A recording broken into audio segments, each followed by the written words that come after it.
Alright,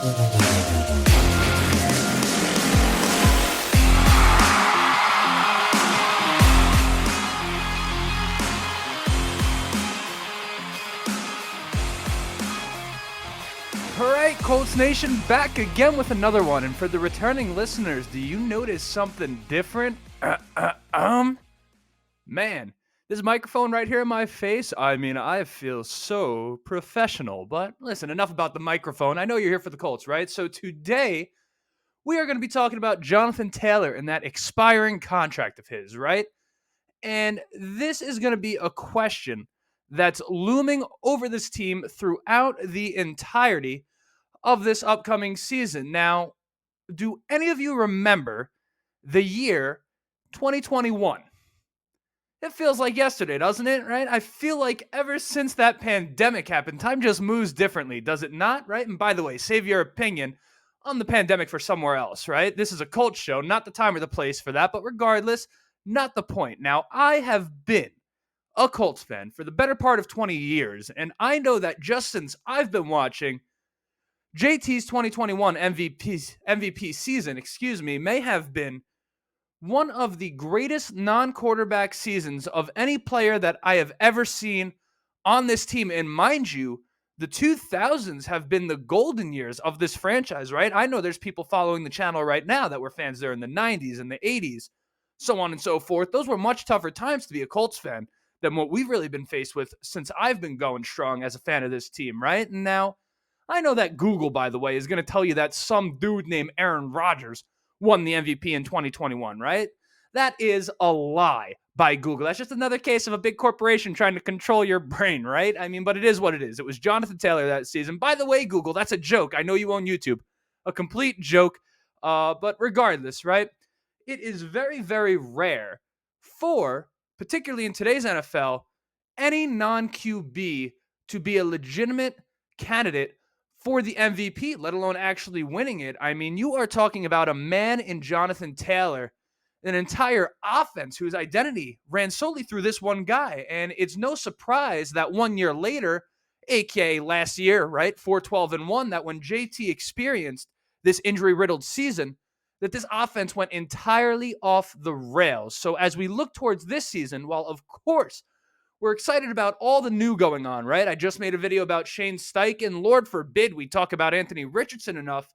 Make no mistake, Jonathan Taylor is still the face of this team, right? And again, AR will eventually end up giving him a run for his money, but he certainly hasn't quite earned it yet. No disrespect. Of course, Anthony Richardson knows that. That's why he works so hard or whatever, right? But I digress. We acknowledge as well that without Jonathan Taylor returning to form this upcoming season, we've really got no shot at playing any meaningful football late in the regular season, let alone competing for the 7th seed of the playoffs, right? Which is basically just, by the way, a wild card berth for teams that don't really even deserve to be in the playoffs to begin with. But that's neither here nor there, right? All of these things I've said about JT so far would lead many to conclude, and reasonably so, that as long as Jonathan Taylor even regains, 70, 80% of the form that he had in 2021, that giving him a new contract at the end of this season would be an absolute no-brainer, right? Well, not so fast there. I'm certainly not advocating against JT getting his bag. If you can peep the run the damn ball shirt right here, or even the Jonathan Taylor thing on my wall, I'm clearly a supporter of Jonathan Taylor, but there is absolutely a discussion to be had here. And that's even in the case that JT comes back and has a monster season. So now I have my personal opinion on this situation, which of course I'm going to share with you today, but also this is just as much about sifting through some of the factors at play as the Colts go through this season into next offseason and are ultimately going to have to make this decision. Now, I know this is early talks, right? But we're going to be talking about the cap space, expiring contracts, the current structure of the team, yada, yada, yada, right? And how all that stuff plays into it. So if that sounds like a discussion that you want to be a part of, then strap up because we are about to get into it. But real quick, housekeeping. For those of you who have never been here before, my name is Justin.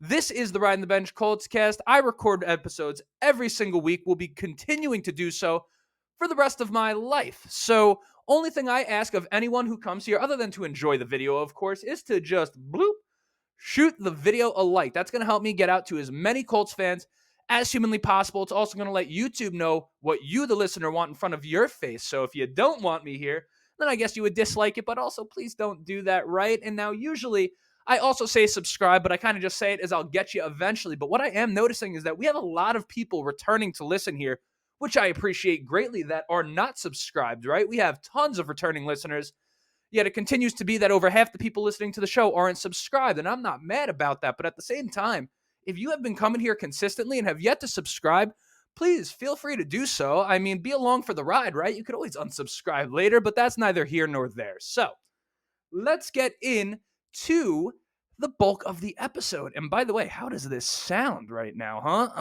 huh? Right? There's new microphones. So, Jonathan Taylor, here's my thing with this whole contract situation, right? Well, there's two things really. And one is related to JT specifically, and the other is like a greater point at large, right? So stick with me. The NFL has a very, very, very serious issue with how they're paying the running back position. And again, I'm going to bring it back to Taylor, but we're going to go on the NFL for a little bit, just for a second, right?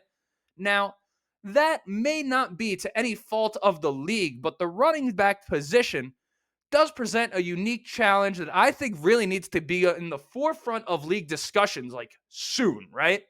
Now, most positions, you don't really get the best years out of a player during their rookie contract. So, of course, it makes sense that you wouldn't be giving them top dollar immediately. But running back, on the other hand, is one position that you don't get any closer to your prime throughout the years of your rookie contract, right? In fact, it tends to be quite the opposite for running backs in this league. These guys get used up heavily, end up with the most touches in the offense, and then it gets like thrown back into their face, right? When it comes time to get that new deal, because they've got all that mileage, right? The body is breaking down.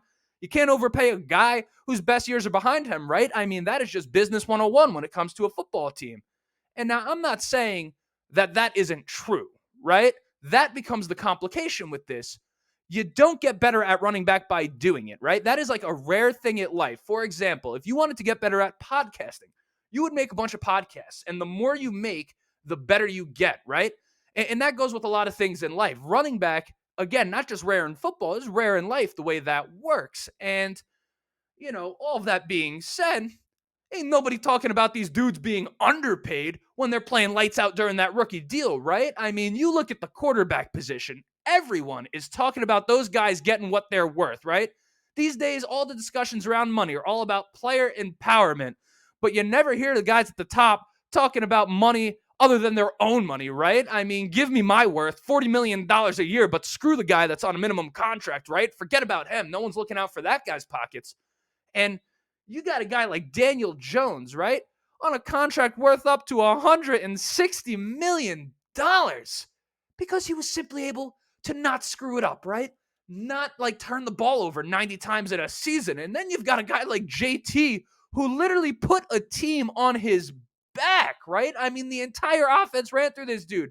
His job wasn't just to not screw it up, it was to be the entire offense. And what did he make on his rookie contract? Huh? Someone look it up. Like $7 million, if that. Now, of course, there's negotiations with I don't know, like outside deals, sponsor, whatever, right? But everyone gets the sponsorships, particularly when you're getting paid money, right? People know who you are if you're getting paid money.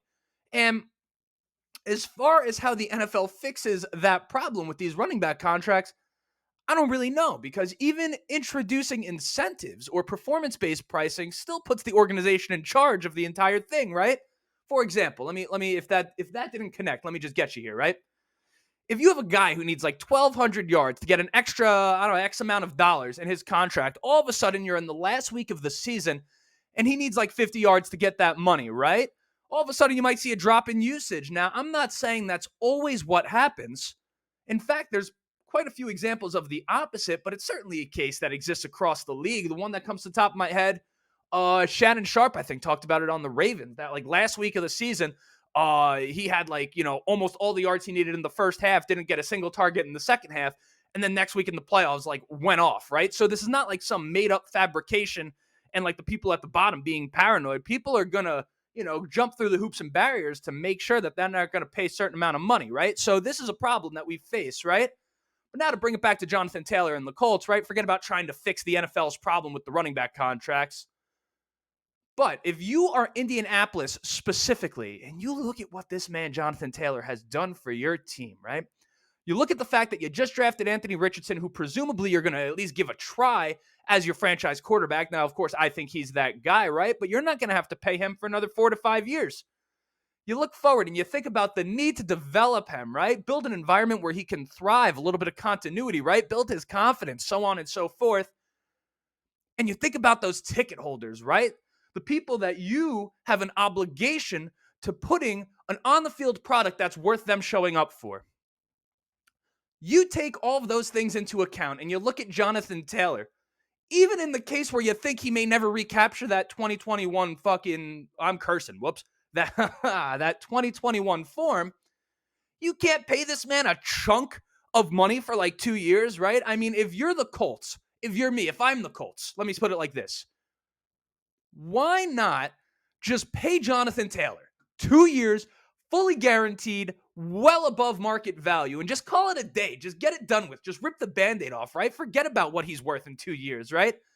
I mean, he, in my opinion, has 2 good years left in him for sure. So it's not like he's going to be a bona fide scrub by the end of the thing. In fact, the likelihood is that he's still going to be amongst one of the top running backs in football, right? And this way, you as the organization, you don't feel like you're getting gypped or overpaying a guy, right? At when he's just far too far past his prime. That didn't come out right. But then you look at Jonathan Taylor, and then he doesn't feel like he's getting the raw end of the deal either, right? So it's like a win-win situation for both sides, especially when you're a team in a city like Indianapolis, where you're not exactly considered to be some sort of marquee location for big talent. And now, listen, I don't live there, right? Maybe the city of Indianapolis is absolutely fantastic. For those of you who don't know, I'm a Colts fan all the way out in Long Island, New York, right? But, you know, there's no one clamoring to go play in Indianapolis, right? I mean, no disrespect by it, but that's just the truth, guys. We have to live in the reality that is. And when you go and you pay a guy like Jonathan Taylor, and you're a team that maybe you're not in LA or New York, one of these big markets, right? When you pay a guy like Jonathan Taylor for what he has done for you, in my opinion, that sends a good message to other people who may not have considered you prior, that you're going to act in good faith and you take care of your guys, and they ultimately, or it ultimately makes you look like a better organization to come play for, right? But that's just me. So if you're asking me what my opinion is on the Jonathan Taylor situation, I say you just pay him. Just give him 2 years. Just give him the boatload of money and just let those 2 years be those 2 years, because after this season, now you're just on the last year of his deal again, right? So it's better than the franchise tag on that front, but you're kind of keeping some of those perks and kind of keeping everybody happy, right? I think that's what I would do if I was the Colts, but other people would say otherwise, right? So with that, now that we're past that point, why don't we just get a feel for the landscape of this roster, more specifically in terms of right cap space and other expiring contracts. Now, we are heading into next offseason with just under $80 million in cap. Did I emphasize that enough, right? Let me repeat that. $80 million in cap, right? Now, of course, that's before we re-sign a single player. And a few of the guys I'm about to mention real quick are due for quite a bit of cheddar, right? So that can be eaten up real quick. But at the same time, $80 million is absolutely nothing to sneeze at, even without any of the renewed contracts, right? So the big names, other than today's cover boy and Jonathan Taylor, of course, that we're going to be having to make a decision on are as followed, right? You have Michael Pittman. You figure his market value somewhere in that $18 to $20 million range. A guy in Grover Stewart, who I believe has become one of the most underrated players in football, him and Zaire both. Now, am I biased? Maybe. But nonetheless, you look at a guy like Grover Stewart, and his production is going to demand probably about $13 to $15 million a year. And then you have Kenny Moore, despite his being really not a household name, but a lot of people know who Kenny Moore is. Corners, slot corners, right? Maybe $5 million a year for Kenny Moore. Now, JT would make up the fourth member of that list and would probably get anywhere from what? I don't know. I think market for running back 11 million, right? 13 to 17 million at most, right? Now, quick math for you. Pull out the phone real fast, right? You're going to watch this in real time. You're going to see this brain fire. If you have $80 million, right? 80. And then you pay Pittman, I'm going to give everyone top dollar just to prove the point. You give Pittman 20. You give Grover Stewart $15 million. You give Kenny Moore $5 million. And then you give Jonathan Taylor 17. That's still $23 million, right? And we are talking about, $23 million. I just said it. I'm going to say it again, right? And that is before, obviously, you re-sign the other role players and you sign a single free agent, you draft more guys, right? So $23 million without any rookie contracts, without any free agent contracts, and without obviously all the list of dudes that you have on your team, which are really considered to be role players. I mean, no disrespect to the dudes, but they're not exactly the ones that are going to get people to click on a video, right? So, $23 million can go very, very fast. So, needless to say, the odds that all four of those players, in Pittman and Grover Stewart and Kenny Moore and Jonathan Taylor, are returning to the Colts after this season, seem slim to none, particularly with the pattern of behavior that the Colts have established for as long as I've been a fan, really, right? Now, the unfortunate reality of that is that of all the guys I mentioned, in theory, Jonathan Taylor is the easiest to replace, at least in terms of like the position he plays, right? Running backs are kind of one of those ones that a lot of people consider to be interchangeable.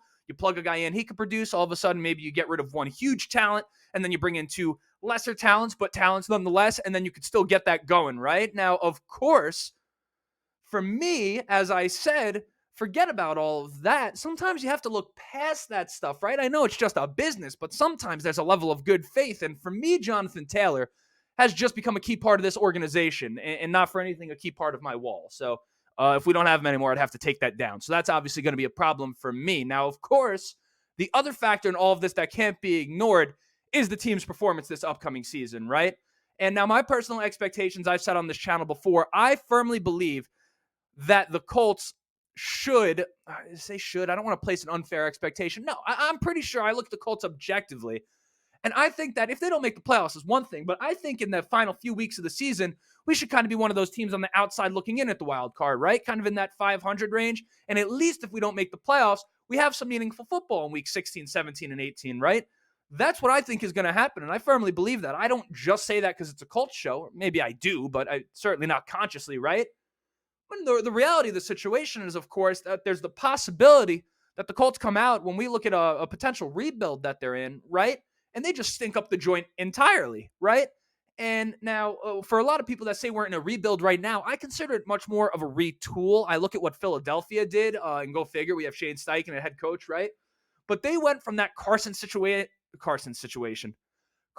Wentz is what I was going to say. They go from that Carson Wentz situation and that Doug Peterson situation where they had a horrific season, and they went from Super Bowl champion to bottom feeder back to Super Bowl contender almost overnight, right? And I consider the Colts kind of being in that space right now, but things could change very quickly based off of how this season goes. So if we end up in a situation where we look and we say, damn, we got to overhaul this entire thing, of course, at that point, then I guess identity goes out the window. So I talk about Jonathan Taylor being a key piece of this team's identity. Doesn't really matter much if we start making decisions based off the 3 to 5 years from now, if we think they're that far away. Now, of course, again, as I said, I don't anticipate this, which is why I hold the opinion I held. It's easy to forget now that last season coming into the season with Matt Ryan, remember really even with Carson Wentz, as we went on that stretch before Carson Wentz became Carson Wentz, we were kind of looked at as, whoa, man, are the Colts a dark horse for the Super Bowl? Now, did I believe that?